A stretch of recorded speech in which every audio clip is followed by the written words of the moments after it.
bienvenue dans cette vidéo. On va voir ici comment est-ce qu'on va faire pour traiter des liens parasites dans un crawling. Donc pour ça, on commence par prendre du coup le site internet, interfacer le site internet donc dans l'éditeur de script si ce n'est pas déjà fait. On va ensuite du coup sur le script qui est impacté. Donc ça c'est l'interfaçage, on peut le faire avec Prices Tracker comme on peut le faire avec Catalog Importer. Là, donc, c'est sur Prices Tracker, mais la méthode est à peu près la même sur Catalog Importer. Donc là, il peut y avoir deux cas. Le premier cas, c'est quand le crawling il est local. Donc, là, le crawling ici, il aurait été lancé comme ça. Et donc, pour pouvoir du coup voir les logs, donc à ce moment-là, on générerait ici des logs. Par exemple, ici, en générant les liens à visiter, on aurait ensuite ici les logs dans le répertoire, voilà. Et pour pouvoir faire mon exclusion, là, je travaillerai à ce moment-là avec cette option. Donc ici, en conservant toujours, et là, ici, en modifiant l'expression régulière. Donc ici, on est dans le second cas, où en fait, le crawling, ici, il se déroule actuellement, il est en cours, et il est du coup sur le cloud. Donc à la base, vous pouvez ici faire des exclusions grâce à cette option là. Donc cette option, qu'est-ce qu'elle fait? Ici, donc on cherche à faire des exclusions sur Backshop, voilà. Et vous voyez que par exemple, il y a des choses qu'on peut exclure, comme ici, je pense, le lien de connexion ou les inscriptions, les choses comme ça. C'est pas forcément utile, on va dire, d'exclure comme ça plein de choses. Ce qu'on veut vraiment exclure, c'est des liens qui sont trop nombreux et qui vont perturber le crawling. En fait, le crawling, ici, ce qu'on va voir, c'est que il est en train de prendre des proportions qui sont un peu gargantuesques. Donc, si je me connecte ici, là, au serveur. Alors là, il y a une petite particularité sur Backshop, c'est-à-dire qu'il est donc au travers d'un VPN. Donc ça complique les choses. Parfois, il y a un petit peu plus de latence. Voilà. Donc, alors, je vais par exemple ici regarder un petit peu le rapport de crawling.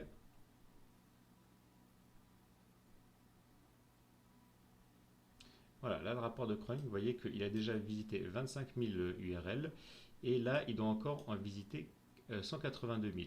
Donc, quand dans les liens à visiter, il y a plus de, on va dire, 30 000 produits, enfin 30 000 liens, on commence quand même à se poser des questions, ça commence à faire des imports qui sont assez lourds. Là, l'import, ça fait une journée qu'il est déjà en cours, donc on va chercher là un petit peu à optimiser les choses.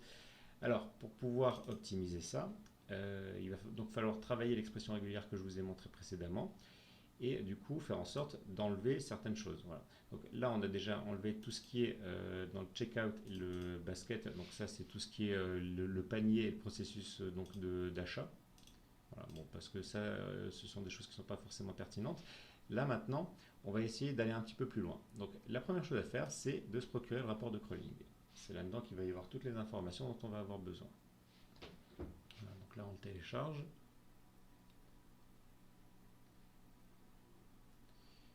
Voilà, donc là il s'est téléchargé.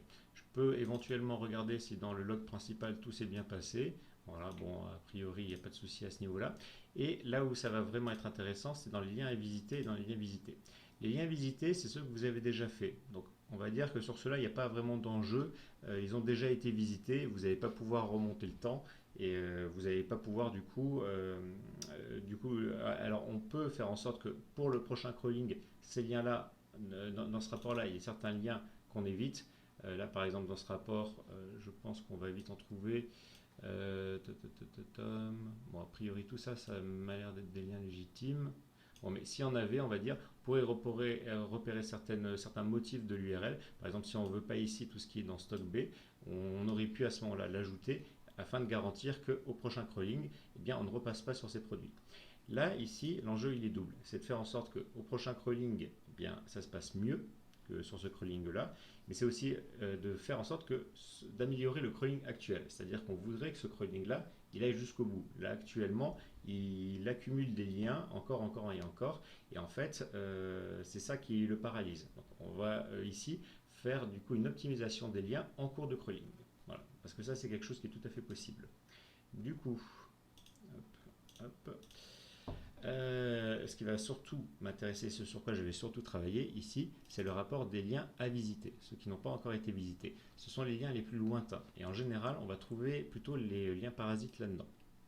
Donc ici, si je vais sur ces liens-là, bon, en général, les liens parasites, ils sont longs et bizarres. Donc ça, ce sont des liens qui semblent normaux. Ça, c'est la catégorie NEDIS. Voilà. En général, c'est bien de repérer le format des liens de catégorie et des liens de produits parce que ça va vous dire qu'est-ce qu'il va falloir garder. Il faut bien comprendre une chose, c'est qu'il est important du coup de passer sur deux types de pages. Les pages produits, bien entendu, parce que c'est ça qu'on veut extraire et on veut vraiment avoir tous les produits du site internet. Donc il faut vraiment faire en sorte d'avoir de façon exhaustive l'ensemble de ces produits. Et il faut également passer sur les pages des catégories et sur les différentes pages parce que souvent il y a un système de pagination. Pourquoi faut-il passer sur les pages de catégories? Eh bien parce que c'est là qu'on extrait les liens des produits. L'objectif final, c'est d'aller sur les liens des produits. Mais si vous voulez avoir les liens des produits, il faut les trouver. Et les liens des produits, ils sont où? Ils sont dans les catégories. Donc du coup, même si on ne veut rien d'exporter des catégories, il va quand même falloir passer dessus pour pouvoir trouver les produits qu'on veut extraire. Voilà. Donc, un des cas qu'on retrouve souvent, c'est que souvent on va sur la première page là, mais on ne va pas du coup sur les pages suivantes, ici, page 2. Donc, en fait, en résumé ici, ce qu'on voudrait dans l'idéal, c'est avoir la première page de catégorie, les pages successives de catégorie, ici, et les produits. Voilà. Donc, un bon crawling, c'est quelque chose qui va avoir ça. Parce que là, on va parcourir toutes les catégories, dans toutes les pages de catégorie et on va avoir tous les produits. C'est dans l'idéal ce qu'on veut obtenir. Alors ici, qu'est-ce qui se passe? Pourquoi est-ce qu'on a tant de liens? Donc ici, donc, je vois des liens de catégorie. Et là, tout d'un coup, vous voyez, je vais voir des liens très longs avec ici un point d'interrogation qui veut dire qu'après il y a des arguments. Et vous voyez qu'ici, il y a plein de choses. Et donc là, vous voyez, si je prends par exemple ces deux URL là, voilà. Je vais voir un petit peu ce qui se passe. Alors déjà, ça me redirige sur le panier. Voyez. Donc c'est des liens qui a priori mènent absolument à la même chose et à quelque chose de parfaitement inutile. En fait, certainement que ces liens-là, ils vont venir ajouter des produits dans le panier. Parce que là, je vois que j'en ai déjà ajouté deux. Je vais essayer d'en cliquer sur un troisième. Là, vous voyez que je vois carte add. Et là, vous voyez que j'en ai ajouté un troisième. Donc en fait, ces liens, là, ici, il semblerait que ce soit des raccourcis d'une fonction du site internet pour ajouter des articles dans le panier. J'en ai rien à faire de ce truc-là.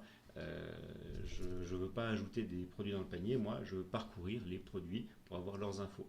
Donc tout ce qui va ici être caractéristique de ce lien et que je ne veux pas faire, là, je vais chercher à l'exclure. Donc là, je vois un argument, donc il faut un peu comprendre le sens des arguments en les lisant, en comprenant quel est leur sens.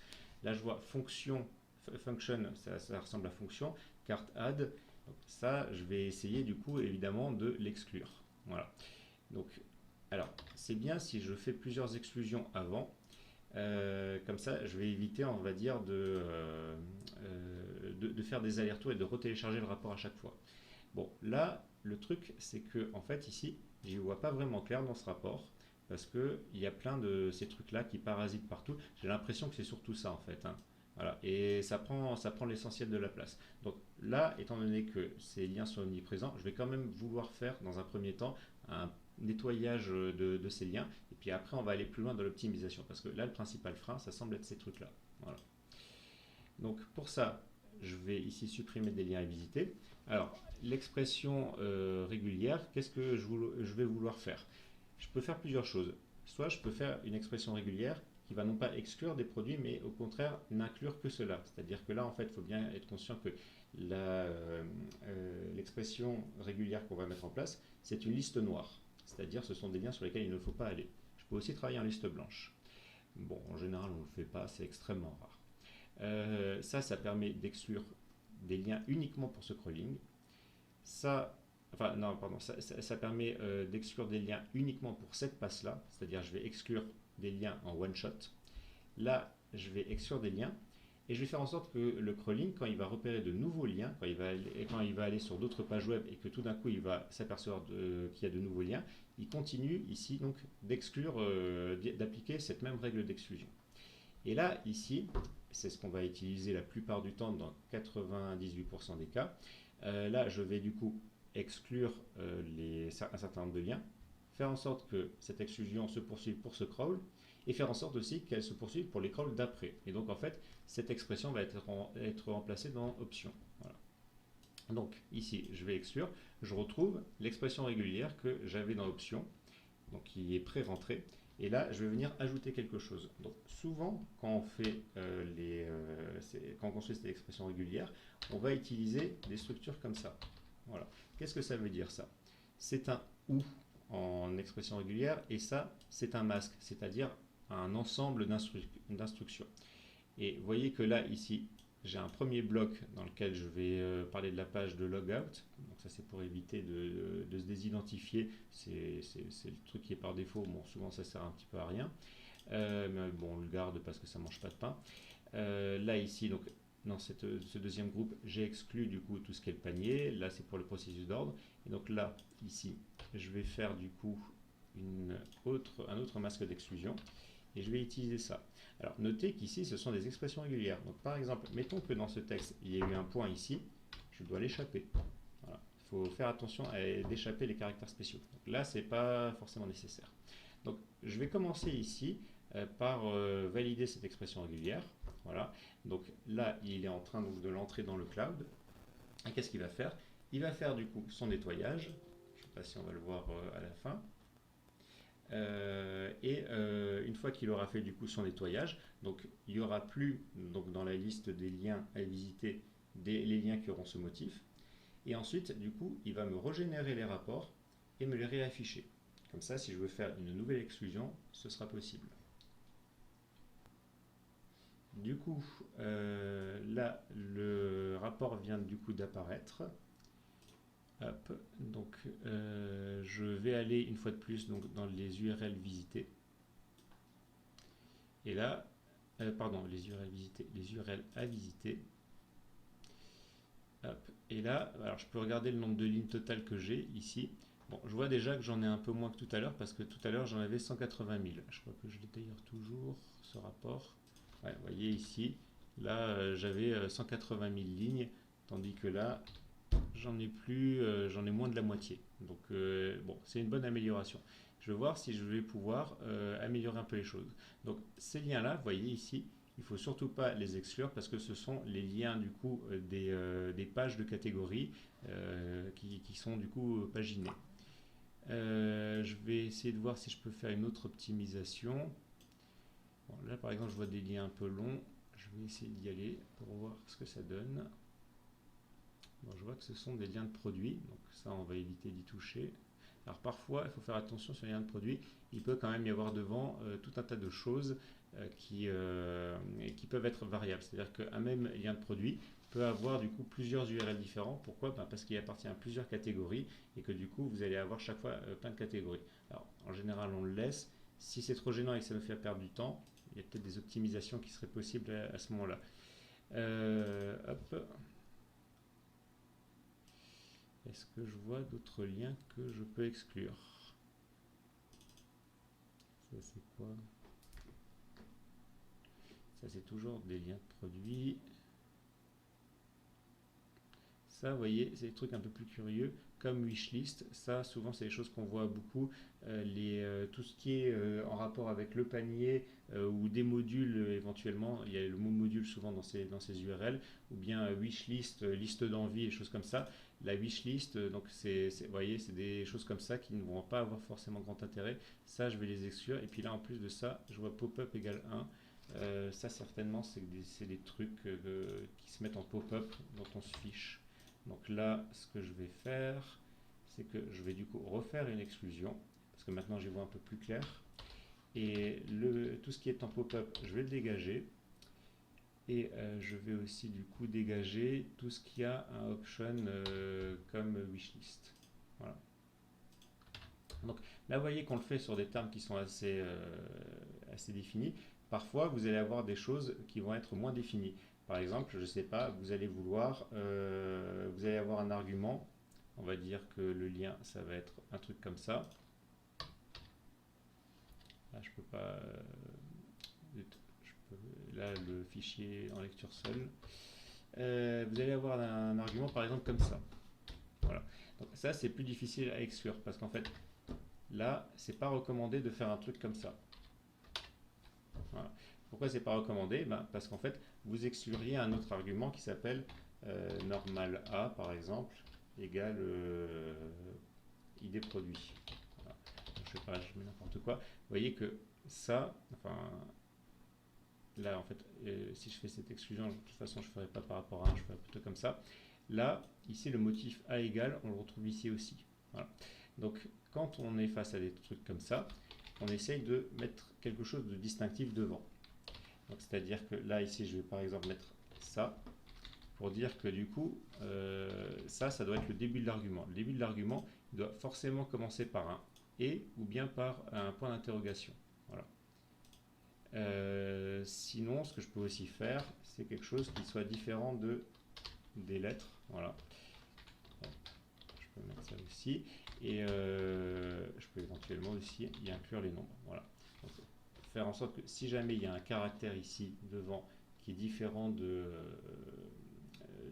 tout ce qui est alphanumérique, et qu'après du coup il y a le A, là on l'exclut. Voilà. C'est des petites techniques qu'on peut utiliser en expression régulière. Donc ça, je vais exclure ce type de lien. Voyons voir s'il y a d'autres choses comme ça.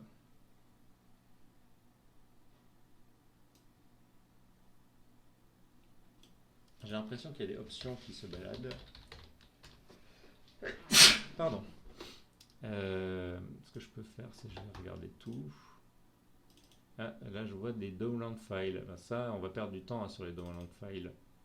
Ouais, là, c'est des fichiers en plus. Parfois, il peut interpréter ça comme une page web, parce qu'en fait, là, il n'y a pas de point PDF avant, et du coup, ça lui fait télécharger de gros fichiers de données avant de se rendre compte qu'ils sont ininterprétables. Donc ça, c'est typiquement le genre de choses qu'on va vouloir éviter aussi, parce que le premier risque de perdre du temps en téléchargeant des fichiers de grande taille qui vont lui prendre du temps et qui ne servent absolument à rien. Voilà. Hop. Bon, a priori, là, je vois rien qui sorte trop de l'ordinaire. Là, j'ai des downloads, des choses comme ça. Bon, on est OK pour les options. Là,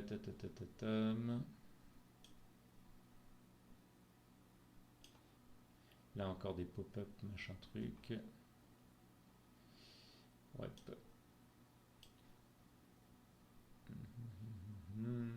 C'est bien d'aller comme ça un peu à différents endroits. Ah, j'en avais vu tout à l'heure. Ça, c'est encore des choses comme ça. Bon, écoutez, là, on est un peu dans le flou. On voit que les choses comme ça. On va faire un deuxième traitement. Hop. On va voir ce qu'il nous dit.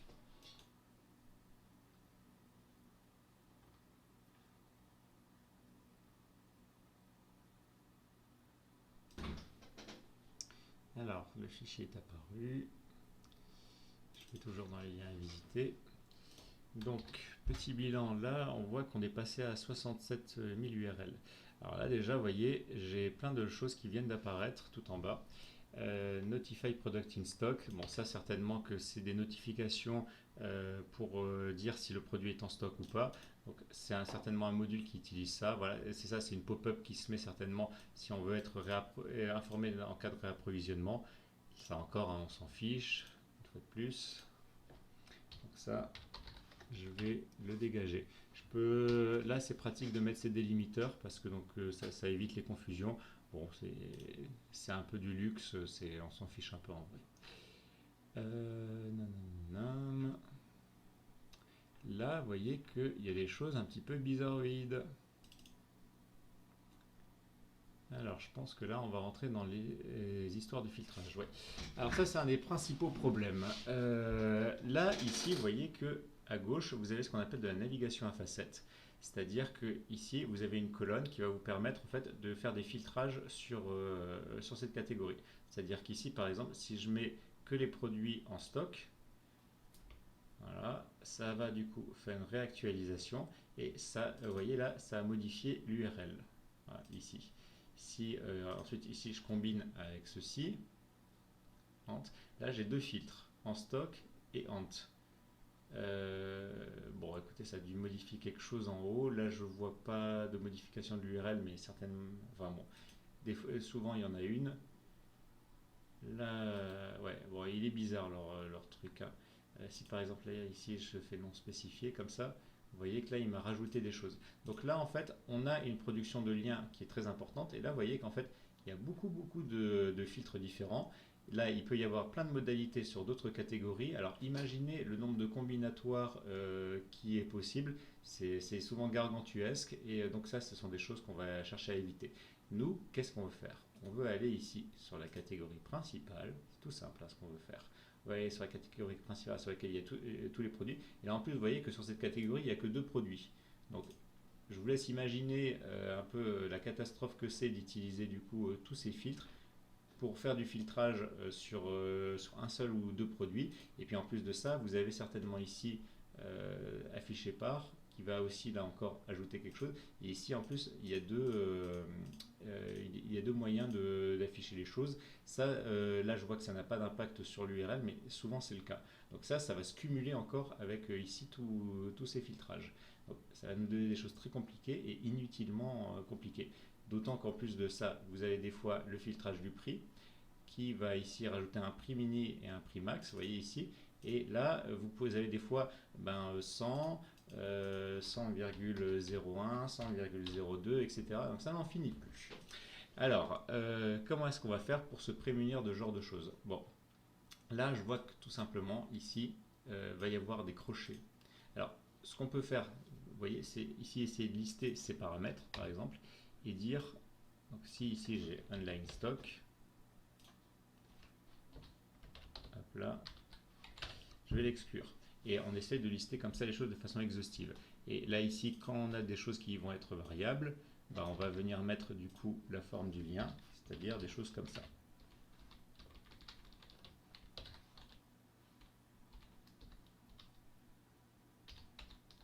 Et là ici du coup je rajouterai, alors en les échappant, les accolades qui correspondent du coup à ceci. Et pourquoi pas aussi le égal. Voilà.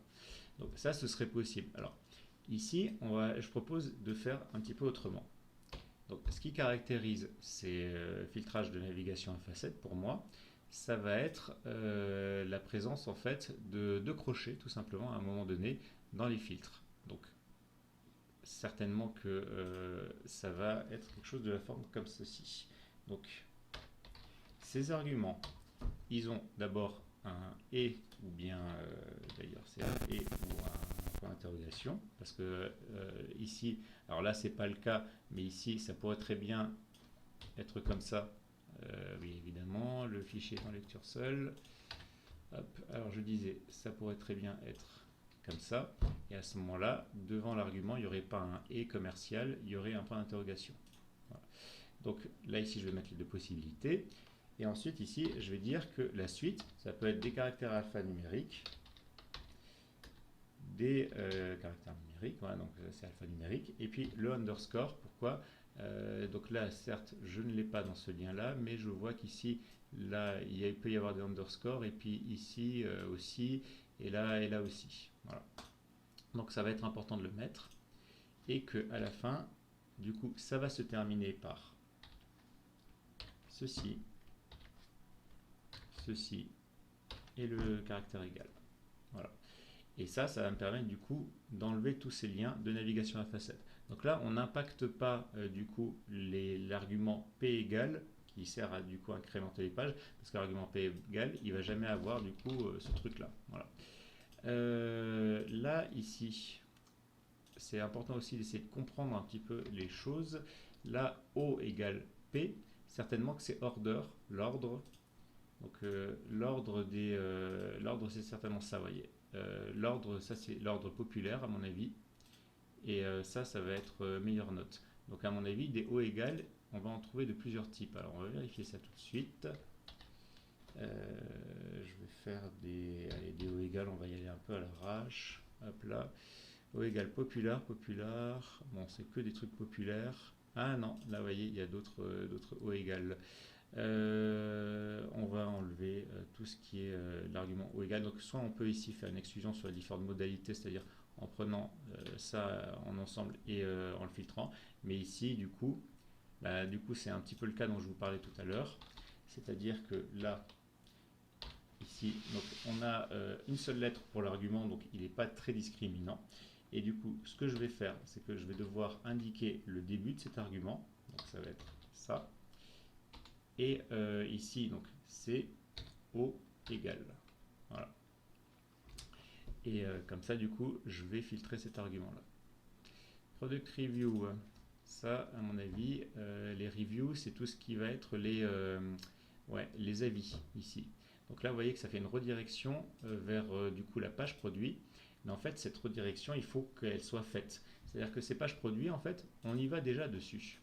Et donc, ça ne sert à rien d'aller du coup sur la redirection de cette page produit-là. Voilà. Donc, ça, ce sont des liens directs. En fait, dans un lien, il faut vous dire que le lien, il peut, comment dire, qui peut ne pas exister. C'est-à-dire qu'il y a certains liens qui sont des redirections et qui ne correspondent à aucune page. Voilà. Et ces pages, de toute façon, là, alors ces redirections, il faut les garder si on n'a pas d'autre choix, c'est-à-dire si on ne tombe pas sur des liens de cette forme-là. Mais là, on tombe déjà sur des liens de cette forme-là en parcourant les pages de catégorie. Donc, c'est pas nécessaire, en plus de ça, de rajouter les liens de redirection qui vont directement sur les avis. Voilà. Parce qu'en fait, en vrai, ça pointe vers la même page. Voilà. Donc, on va économiser du temps. Là, on est en train de faire pour chaque produit 2 pages, alors qu'on pourrait en faire une seule. Du coup, on va enlever ça. Voilà. Là, je vois actualité. Qu'est-ce que c'est ça, les actualités? Ouais, bon, allez, hop, ça, c'est bon, je vais laisser. On trouvera peut-être des liens de produits en allant là-dessus. Bon, je vois que là, commence à y avoir quand même beaucoup plus de liens qui sont intéressants. Et que là, mon filtrage est de moins en moins efficace. Alors là, je vois que ce sont des liens. Il y a plusieurs liens qui sont. Alors là, c'est pas des redirections. Hein. Peut-être que ce sont des produits qui ont simplement un nom de produit qui est proche. Ouais, vous voyez, il n'y a pas grand chose qui se modifie. C'est des produits qui sont un petit peu. Qui valent pas cher. C'est des pièces détachées certainement. Donc c'est normal quoi. C'est normal. Ça, c'est des stocks. Bon, je pense que là, on commence à être bon. On va peut-être pouvoir s'arrêter là. Je vais faire une dernière vérification. Je vais valider ça. Et puis, je vais regarder ce que ça va me donner. Alors, non, ça, c'est les liens visités. Donc, les liens à visiter, où est-ce qu'on en est? On en est à 60 000 liens. Hop. Et bon, alors après, sur ce site, hein, il y a beaucoup de produits. Là, je vois produits hors catalogue. C'est quoi ça? C'est que des produits qui ne sont plus disponibles et qui n'ont plus de prix. Bon, alors ça, et ça propose en fait des alternatives souvent. Bon, de toute façon, il n'y a pas de prix qui est affiché. Ça, c'est un peu un choix un peu plus politique, mais là, ici, je vais quand même les exclure. Ça, c'est des choses qu'il faut après souvent valider. Hein. Il y a parfois des décisions qu'on ne peut pas prendre seul. Bon, mais ici, c'est quelque chose qu'on peut faire. C'est pas nécessaire de prendre tout ça. C'est quoi ta camine? Ah non, mais ça, c'est une catégorie.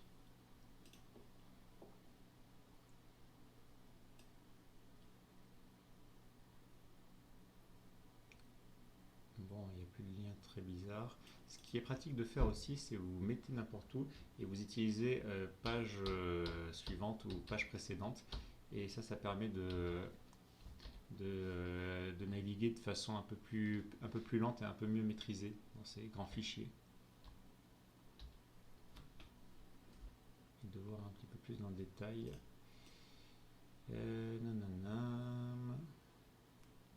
Bon, écoutez, ça a l'air pas mal.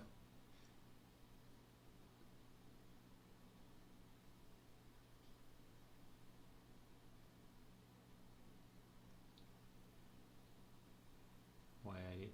Écoutez, on va valider ça comme ça. Et puis on va s'arrêter là. Voilà. Donc je valide le dernier traitement ici et je vais laisser le crawling du coup continuer. Voilà. C'est bien aussi après donc de reprendre quand le crawling est terminé un dernier rapport pour voir s'il n'y aurait pas en toute fin du crawling de nouveaux URL parasites qui seraient apparus. Voilà.